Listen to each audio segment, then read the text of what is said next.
भारत एक नई सोच में ये एक सोच लाना चाहते थे, बताना चाहते थे कि हमारी छोरी छोरों से कम है क्या। तो सर कभी आपको ऐसा नहीं लगा कि ये सारी मेहनत मैंने की और श्रेय इनको मिल रहा है? एक नई सोच शुरू होने से पहले मैंने बोल दिया था कि एक दिन आएगा लोग आपसे सेल्फी लेंगे। सच बता रही हूँ, ये तो गांव में मैं रहती थी, नेटवर्क भी नहीं रहता था भाई। पूरे दिन टंकी पे ऐसे फोन रख के और नीचे खाना बनता था, बार बार दौड़ दौड़ के जाके देखती थी कितना वीडियो अपलोड हुआ। घर वालों को मनाने में कितना टाइम लग गया? लड़के लोगों का ये होता है ना कि लड़के लोगों के माँ बाप जानते हैं कि लड़कों ना लायक लड़कियों का तो और मेरे पिताजी बचपन से रहे नहीं हैं, तो मम्मी से हम लोग का थोड़ा ज़्यादा हो रहा है। लड़कियां शादी से पहले तो काम करती हैं, ऑफिस हो गया या फिर कई तरह के काम करती हैं, लेकिन शादी के बाद ऐसा होता है ना कि पहले घर वालों तो कहते हैं कि हाँ आप काम कर सकती हो शादी के बाद, लेकिन फिर उनके मुकरने लगते हैं लोग। मैं बता भैया आज तक तो आपने सुना होगा हर एक मर्द के पीछे, कामयाबी के पीछे औरत का हाथ होता है, लेकिन आज मैं एक ऐसी तस्वीर दिखाने जा रहा हूं और आपको बताऊंगा भी और चर्चा भी करेंगे। कहीं ना कहीं वो साफ झलक रहा है कि एक औरत के पीछे अगर वो कामयाब है तो एक आदमी का भी हाथ होता है। मैं बात करने जा रहा हूं भारत एक नई सोच की पत्रकार पल्लवी राय का, और हम जानेंगे, चर्चा करेंगे कैसे 0 स्टेप से लेके भारत एक नई सोच को इस मुकाम तक पहुंचाने में कितना टाइम लगा और कैसा सफर रहा। सारी चीज़ों पर चर्चा करेंगे। कैसे है सर, पहले आपसे बात करेंगे। नमस्कार, आपका तो हाँ, आज तक तो सभी ने आपको पर्दे पे नहीं दिखाया होगा, लेकिन मैं आज दिखाने का काम कर रहा हूँ और चीज़ें बताऊंगा, सच्चाई बताऊंगा। कैसे हैं? बढ़िया, फर्स्ट क्लास। अच्छा ये बताइए कि कैसे आप लोगों ने क्या सोच के शुरुआत किया था, आप दोनों लोगों ने भारत एक नई सोच का? भारत एक नई सोच की शुरुआत कैसे हुई थी ये तो पता नहीं चला। बस एक्चुअली मैं पहले एक वेबसाइट चलाता था faltuguru.com नाम से। मैं उस समय फ्री हुआ करता था, धंधा पानी थोड़ा मंदा था उस समय, नोटबंदी का भी दौर था, तो बैंक में दौड़ता था तो फ्री रहता था, फालतू दौड़ता तो फालतू गुरु। तो उसी समय हमारी आपकी मुलाकात हुई थी। तो बाद में कब वो भारत एक नई सोच बन गया ये चीज़ें पता नहीं चली हैं। मतलब ये था कि पहले हम लोग की जब बातचीत शुरू हुई तो ये हुआ कि भाई कुछ और किया जाए। प्रेस में मेरा आने का बहुत मन था कि एक अपना मीडिया पोर्टल शुरू किया जाए। मैंने कई लोगों से बात भी किया, कुछ लोग पहले से काम कर रहे थे, उनसे बात किया कि भाई मैं मैनेजमेंट देख लूँगा, आप एंकरिंग देख लीजिए, क्योंकि मेरे पास का नहीं, मेरा एक बिजनेस भी है छोटा मोटा, तो मैं बार बार फील्ड में नहीं जा सकता हूँ, पत्रकारिता नहीं कर सकता हूँ। बहुत से लोग बात हुई, कोई काम करने को तैयार नहीं हुआ। फिर मैडम से मुलाकात हुई, मैडम रेडी हुई, इनको भी काम करना, इनका इंटरेस्ट भी था कि मैं प्रेस में जाना चाहती हूँ, पत्रकार बनना चाहती हूँ। और भाई नेचर भी बहुत बोल्ड थी, बातों को बड़े सही तरीके से रखती थी। तो बस इसलिए हम लोगों ने भारत एक नई सोच नाम रखा। नाम क्यों रखा ये था कि कुछ चीज़ें वो मैडम बताएंगी भारत एक नई सोच क्यों रखा हमने। हाँ मैम बताइए। वही मतलब मैं बता रही थी ना, एक बहुत ज़्यादा गैप दिखता था मतलब शहर और गांव के बीच में। तो ये एक नई सोच थी कि जैसे नहीं होता है कि बेटा हुआ तो उसको पढ़ाने के लिए पैसा जमा होता है, और बेटी पैदा नहीं हुई कि उसके दहेज का इंतज़ाम होने लगता है। तो मुझे लगता था कि हम इस चैनल में इस मुद्दे पर बात करेंगे कि बेटी की भी अपनी एक ख्वाहिश हो सकती है, वो भी अपने पैरों पर खड़ा होना चाहती है, और अगर वो अपने पैरों पर खड़ी होगी तो 2 परिवार खुश होंगे, 2 परिवार समृद्ध होंगे। तो ये सारी चीज़ें बात करनी थी, मतलब इस चैनल पर ये सारी चीज़ों पर बात होनी थी कि हम समाज को एक नया सोच देंगे। हम ये कहेंगे कि बेटा और बेटी बराबर। हम समाज में वो जो एक भेदभाव है, जो कभी जाति के नाम पर, कभी एक आर्थिक रूप से भी एक भेदभाव आपको नज़र आता होगा, लिंग के आधार पर भी भेदभाव होता है। जैसे नहीं होता है कि मर्द है तो उसको ये माना जाता है कि वो बहुत ज़्यादा बोल्ड होगा, वो बहुत ज़्यादा काम कर सकता है, और स्त्री है तो वो कोमल सुकुवार टाइप होगी, उससे नहीं हो पाएगा काम। तो एक ये सोच थी, हम भारत एक नई सोच में ये एक सोच लाना चाहते थे, बताना चाहते थे कि हमारी छोरी छोरों से कम है क्या। तो वो इसलिए शुरू हुआ ये। अच्छा एक और चीज़ जानना चाहूँगा। अभी तो ज़्यादातर लोग स्क्रीन पे देखते हैं कि पल्लवी राय कहीं ना कहीं अगर रोड पे निकल जाती हैं एक सेलिब्रिटी की तरह होती हैं, तो क्या सर? ऐसा नहीं, सेलिब्रिटी नहीं है भाई। नहीं, मैंने कई बार ऐसा देखा है कि लोग आते हैं सेल्फी लेने के लिए, दौड़ दौड़ के लोग आते हैं। हाँ प्यार है वो। तो सर कभी आपको ऐसा नहीं लगा कि ये सारी मेहनत मैंने की और श्रेय इनको मिल रहा है? सारी मेहनत तो मैंने नहीं की, हाँ कुछ हद तक मैंने भी की, आपने की, दोनों लोगों ने मिल के मेहनत की। तो जब आप तरक्की करती हो तो मुझे भी खुशी होती है कि भाई मेरा काम ही सफल हो रहा है ना। तो मुझे बड़ा अच्छा लगता है जब लोग सेल्फी लेते हैं, मैं खुद आता हूँ, मैं फ़ोन लेकर के अच्छे से सेल्फी लेता हूँ, देता हूँ भाई ये लीजिए, है ना। तो ये मुझे भी खुशी होती है, इसमें कोई बुरी लगने वाली बात नहीं है। और क्योंकि जब हम लोग डिसाइड था कि भाई हम लोग फ्यूचर में जाके एक होने वाले हैं, तो ऐसी कोई जलन और जेलसी की कोई भावना आने वाली नहीं थी। तो मेरी सफलता में इनको इसलिए अच्छा लगता होगा क्योंकि आइडिया तो इन्हीं का था ना, तो इनको लगता होगा ओहो मेरा आइडिया सफल हो गया, मेरा आइडिया सफल हो गया। जैसे नहीं एक होता है कि आप एक छोटी सी कंपनी या कोई एक फर्म या अपना एक छोटा सा कुछ भी शुरू करते हैं, तो वो जितना पॉपुलर होता है, उसको जितना प्रसिद्धि मिलती है, वो अच्छा लगता है ना। भारत एक नई सोच शुरू होने से पहले मैंने बोल दिया था कि एक दिन आएगा लोग आपसे सेल्फी लेंगे। सच बता रही हूँ, ये तो एकदम पॉइंट वाली बात है। मतलब हम लोग ऐसे क्या करें सोच रहे थे, और आप एकदम ऐसे समझिए एकदम जीरो पे खड़ा बंदा है, उसको ये कहा जा रहा है कि एक दिन ऐसा आएगा कि लोग तुमसे मिलना चाहेंगे, तुम्हारे साथ सेल्फी लेंगे, तुम्हारी बातें सुनेंगे और लाखों लाख लोग सुनेंगे। अरे क्या बकवास है भाई, लाख लोग मेरी बात क्यों सुनेंगे और मेरा सेल्फी क्यों लेंगे? मैं कौन इतनी बड़ी, मतलब मैं कौन इतना पॉपुलर हूँ या मेरा क्या है ऐसे, मतलब मुझे ना बकवास लगती थी बातें।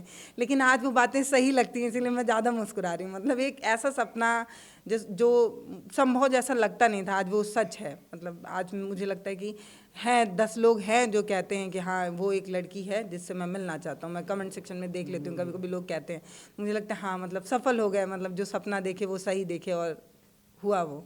अरे अच्छा, जीरो से भारत एक नई सोच को यहाँ तक पहुँचाने में कितनी बाधा उत्पन्न हुई? क्या ऐसा समय रहा जो बहुत ही ज़्यादा दिक्कतें हुई? देखिए समस्या ये है ना कि हम लोग बाधाओं को समझते नहीं, मतलब जो लोग समझते हैं, हम लोग को कभी ऐसा कुछ लगा नहीं कोई बाधाएं आ रही हैं सामने, कभी नहीं फील हुआ हम लोग को। मतलब जब मुझसे कोई बोलता है कुछ ऐसा बताइए, कुछ कठिन परिस्थिति बताइए, कुछ ऐसा बताइए, याद ही नहीं आता है। चैनल मोनेटाइज होने में करीब 1 साल लग गया था। और पहली इनकम आने में कम से कम 1 साल पौने 2 साल लग गया था। 1 साल 8-10 महीने लग गए थे तकरीबन काम किए हैं और पता भी नहीं चला है। लेकिन उन 2 साल के बीच दरमियान कभी ऐसा नहीं लगा कि कोई बाधाएं आ रही, कोई कुछ नहीं। बस हमारा एक काम था, एक रूटीन था। आपका काम था वीडियो एक बनाना, मेरा काम था वीडियो एडिट करना। और मैं रहता था तब दार्जिलिंग में। अच्छा, हाँ, और आप यहाँ से गांव पे रहती थी, और ये गांव पे वीडियो अपना बना करके, ये मुझे उस समय 4G आ गया था ना, 4G आ गया था। बहुत खराब चलता था। गांव में मैं रहती थी, नेटवर्क भी नहीं रहता था भाई। पूरे दिन टंकी पे ऐसे फोन रख के और नीचे खाना बनता था, बार बार दौड़ दौड़ के जाके देखती थी कितना वीडियो अपलोड हुआ कितना। और जब नहीं हो पाता था ना तो छत पे टहल टहल के देखती थी नेटवर्क कहाँ आ रहा है, मतलब वीडियो पहुंच जाए इन तक ताकि ये एडिट करके अपलोड करें। ऐसा दौर था एक। और ये वो वीडियो अपलोड करती थी, मैं वहाँ सुबह उठता था 6, साढ़े 6, 7 बजे उठ जाता था। एक लड़के के साथ रहता, तो भी कहाँ यार सुबह उठ गए हो, क्या कर रहा? सुबह फिर उठ के, लैपटॉप भी बहुत अच्छा नहीं था, डाउनलोडिंग में टाइम लगता था, एडिटिंग करते 10 बज जाता था। बहुत अच्छी एडिटिंग भी नहीं होती, कि पुरानी वीडियोस आप देखेंगे जा करके, तो 10 बज जाता था। 10 बजे तक मैं पब्लिश करके तब अपने काम के लिए निकलता था, बिजनेस के लिए। हाँ तो बस ये रूटीन था कि आपको एक वीडियो करना है, मुझे एडिट करना है, बस ये था कि एक वीडियो करना है बस। बहुत ज़्यादा बाधाएं इसलिए नज़र नहीं आ रही थी क्योंकि हमने कभी सोचा ही नहीं। लोग बार बार सुनो, लोग बार बार कहते हैं बाधा, प्रॉब्लम्स, तो मुझे तब थोड़ा थोड़ा याद आ रहा है, मैं आपको बताती हूँ। जैसे गांव में ना कई बार ऐसा होता था कि इन्वर्टर, वो क्या बोलते हैं, ट्रांसफार्मर, वो जल जाता था, तो वो 3 दिन लग जाते थे उसको, मतलब नया ट्रांसफार्मर आके लगने में, या वहाँ पे बिजली वाले उतने लोग भी नहीं थे, एकदम बहुत गोरखपुर का। और गेहूं का सीजन जब होता है, जब फसल एकदम सूखने पे आ जाती है, तो गांव में अक्सर लाइटें काट दी जाती हैं क्योंकि हवा की वजह से तार टूट गया और ये सारी चीज़ें। तो जब लाइट कट जाती थी तब वीडियो शूट करने के लिए भी, क्योंकि फ़ोन ही रहता था और अब भेजने के लिए भी फ़ोन ही चाहिए होता था, और 2 या 3 दिन तक जब लाइट नहीं रहती, तब मुझे याद है कि मैं 2-3 किलोमीटर होगा, उतना दूर पैदल जाकर फ़ोन चार्ज करा के लाती थी। उसको अगर माना जाए कोई स्ट्रगल संग। अच्छा विजय जी, एक चीज़ जानना चाहेंगे कि घर वालों को मनाने में कितना टाइम लग गया? मुझे कोई खास टाइम नहीं लगा। आपको लगा? पल्लवी जी? लड़के लोगों का ये होता है ना कि लड़के लोगों के माँ बाप जानते हैं कि लड़का नालायक है। लड़कियों के साथ ये होता है कि थोड़ा क्या बोले, अटैचमेंट ज़्यादा होता है। और मेरे पिताजी बचपन से रहे नहीं हैं, तो मम्मी से हम लोग का थोड़ा ज़्यादा हो रहा है। तो मुझे ऐसा लगता था कि ठीक है, प्यार मोहब्बत हुआ ठीक है, लेकिन मम्मी को नाराज़ करके नहीं करना है। और मतलब मेरा थोड़ा सर का भी था कि नहीं। अब देखिए होता क्या ना कि लड़कों के साथ ये है ना कि लड़कों के माँ बाप आसानी से मान जाते हैं, और अगर थोड़ा सा लड़का कामयाब हो गया, 4 पैसे कमाने लगा, 10-15 हज़ार भी कमाने लगा ना, तो घर वालों की समस्या दूर हो जाती है, आसानी से मान जाते हैं। तो लड़कों की समस्या थोड़ी कम हो जाती है, लेकिन लड़कियों के लिए होती है समस्या। तो मेन जो रहा वो मैडम का ही रहा, मान गई थी मम्मी, मान ही गई थी मतलब। उससे मिली तो मान गई थी। मतलब आपके मिलने के बाद मानी, वैसे पहले नहीं मानी? वैसे ही मान गई थी। अच्छा सर, ये जानना है कि इन फ्यूचर क्या आप लोग का प्लान क्या है? इन फ्यूचर देखिए, हमारा एक अखबार है द नेक्स्ट पोस्ट, एक मैगजीन है सोशल वेब, इन दोनों पे काम करना है। बाकी भारत एक नई सोच अपना चैनल है, इस पे करना ही है। और अलग अलग हम लोग इसके डिवीजन शुरू कर रहे हैं, स्पोर्ट्स के, बिजनेस के, टेक्निकल, है ना। इन सारे चैनल्स को डिजिटल प्लेटफॉर्म पे बड़े मतलब अच्छे लेवल पे ले जाना है।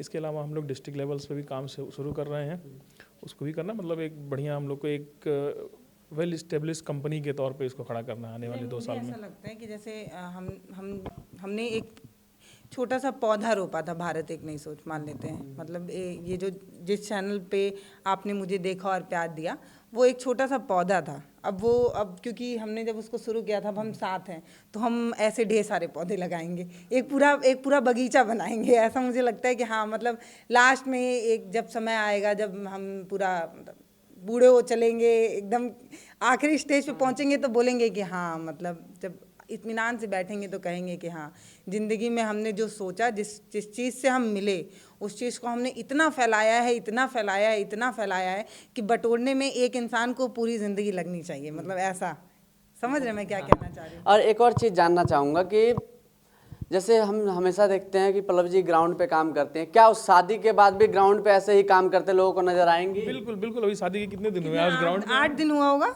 कितना दिन हुआ शादी का? 27 को शादी हुई थी और आज कौन सी तारीख है? हाँ, तो मैं 2 दिन से ऑफिस आ ही रही हूँ, मैं 2 दिन से। तो ऐसे 2 दिन से आप और मेरे से डांट भी सुन चुकी हैं कि क्या कर रही हूँ। मैंने बोल भी दिया 6 साल लगे हैं अपना पहचान बनाने में। मैं खाना बना रही थी, तो ये बोले कि 6 साल लगे हैं अपना पहचान नाम बनाने में, और 6 दिन भी नहीं लगेंगे लोगों को भूलने में। तो खाना तो जिंदगी भर बनाना है, पहले काम कर लो। तो मतलब याद है मुझे कि मुझे इस चीज़ के लिए भी डांट सुनने को मिला कि काम बहुत ज़्यादा ज़रूरी है, क्योंकि काम ही है तो लोग, मतलब हम मिले भी और हमारा एक पहचान भी है, लोग मुझे पसंद भी करते हैं। अब ऐसा है ना कि आपको बहुत ज़्यादा प्यास लगी हो और आपको पानी ना मिल रहा हो, तो आप कोल्ड ड्रिंक से भी प्यास बुझाने की कोशिश करते हो। वैसे ही जैसे लोग मुझे पसंद करते हैं, लोग मुझे ढूंढ रहे हैं और मैं ना मौजूद हूँ उस समय, तो लोग ऑप्शन में, सोशल मीडिया में बहुत सारे लोग हैं, कहीं भी स्विच भी हो सकता ऐसा दौर है ना कि आपको पता भी नहीं चलेगा, वक्त भी नहीं लगेगा ना, 1 महीने भी नहीं लगेंगे कि आपको लोग भूल जाएंगे और कोई और आपकी जगह ले लेगा। रोज़ हज़ारों क्रिएटर रोज़ आ रहे हैं, है ना। खास करके हम लोग जिस क्षेत्र से आते हैं, पूर्वांचल हुआ, यूपी बिहार का रीजन, ये खास करके ये रीजन, यहाँ डेली 50 नए चैनल बन रहे हैं। जिस सेक्टर में हैं हमें, उस सेक्टर में 50 चैनल नए बन रहे हैं, लोग आ रहे हैं और बहुत अच्छे लोग आ रहे हैं, बहुत अच्छे से काम करने वाले, बहुत ही अच्छे, मतलब उनको नॉलेज है, एडिटिंग की स्किल बहुत अच्छी है, बोलने में बहुत अच्छे हैं ना, इक्विपमेंट्स अच्छे हैं। इतना ही नहीं, बड़ी बड़ी कंपनियाँ, न्यूज़ सेक्टर की कंपनियाँ जी हैं, वो इन्वेस्ट कर रही हैं। जितने पॉलिटिकल पार्टीज़ हैं वो इन्वेस्ट कर रहे हैं, वो खड़ा कर रहे हैं ना, उनके पास बजट है, प्रमोट कर रहे हैं अपने आप को। तो वहाँ अगर आपको सर्वाइव करना, तो आपका समय नहीं है बैठने का। अच्छा, जैसे लड़कियां शादी से पहले तो काम करती हैं, ऑफिस हो गया या फिर कई तरह के काम करती हैं, लेकिन शादी के बाद ऐसा होता है ना कि पहले घर वालों तो कहते हैं कि हाँ आप काम कर सकती हो शादी के बाद, लेकिन फिर उनके मुकरने लगते हैं लोग। मैं बताता हूँ, जितना लड़कों को ज़रूरी है ना फाइनेंशियली इंडिपेंडेंट होना, उससे कहीं गुना ज़्यादा ज़रूरी है लड़कियों को फाइनेंशियली इंडिपेंडेंट होना। मैं अपनी बहन की कई शादी काट चुका हूँ। नहीं, तुम जब नौकरी करोगी तभी तुम वही शादी होगी। हाँ, अगर आपके पास पैसा है, आप फाइनेंशियली इंडिपेंडेंट हो गए ना, तो फिर आपके आगे कोई नहीं, मतलब आपका फिर किसी की ज़रूरत नहीं है आपको। लड़कियों को बहुत ज़्यादा, अगर लड़कियों को हम रियल भी चाहते हैं कि वो लड़कियां तरक्की करें, हमारी बेटियां तरक्की करें, हमारे बहुएं तरक्की करें, तो उनको ज़रूरी है कि आप उनको छूट दीजिए, आज़ादी दीजिए कि जाके वो काम करें, है ना। तो हमारे साथ ये 2 कपल थे जिन्होंने यहाँ तक, जीरो से लेकर यहाँ तक पहुँचने में बहुत लंबा समय लगा। दोनों ने एक दूसरे का हाथ नहीं छोड़ा। कई बार कई जगह देखने को ऐसा मिलता है कि 20 सफ़र में लोग छोड़ के चले जाते हैं, लेकिन कहीं ना कहीं ये दोनों लोग एक मिसाल हैं। और पल्लवी जी का तो चीज़ें ही अलग हैं कि वो ग्राउंड पे किस तरह से काम करती हैं। कहीं ना कहीं ये उन लोगों के लिए प्रेरणा का स्रोत है जो सोचते हैं कि हम कुछ नहीं कर पाएंगे। वो महिलाएं या वो लड़कियां कई बार दब जाती हैं, कहीं ना कहीं उनके लिए प्रेरणा का स्रोत है। बाकी आपसे मिलते हैं कैमरा पर्सन के साथ, मैं अश्विनी श्रीवास्तव, महाराजगंज एक नई सोच।